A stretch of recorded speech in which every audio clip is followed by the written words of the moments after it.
Dimensional lumber refers to wood that has been cut, dried, and planed to standardized sizes, making it a staple in construction and woodworking. It's commonly made from softwoods like pine, spruce, and fir, chosen for their availability and ease of use. One key aspect of dimensional lumber is the difference between its nominal size and actual size. For example, a 2x4 isn't actually 2 inches by 4 inches. It's closer to 1.5 inches by 3.5 inches. This size reduction happens during the drying and planing process, which smooths the wood and ensures more consistency when it comes to size. Dimensional lumber comes in a variety of sizes for different applications. A 2x4 is typically used for framing walls, while 2x6 are common for floors or decking, or when more insulated walls are needed.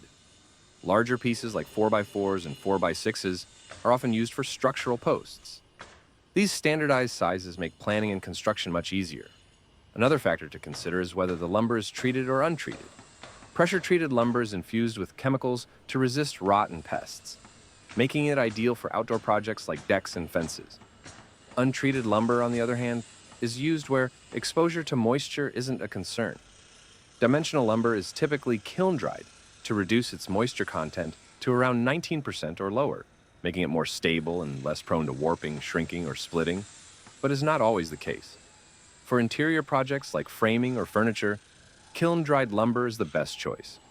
If you're working on an outdoor project, remember that moisture changes can still occur, so letting the wood acclimate to the site before use is a smart move. The type of dimensional lumber available depends on your region. On the West Coast, Douglas fir is popular for its strength, while southern yellow pine is a common choice in the Southeast due to its durability, especially for outdoor projects. Northern regions often use lightweight options like spruce and fir. Choosing the right lumber for your area ensures better performance and cost-effectiveness for your project. When buying dimensional lumber, it's important to inspect each piece carefully. Look for straight boards and avoid pieces that are warped, twisted, or bowed. Knots and cracks can also weaken the wood, so select pieces that are free of significant defects.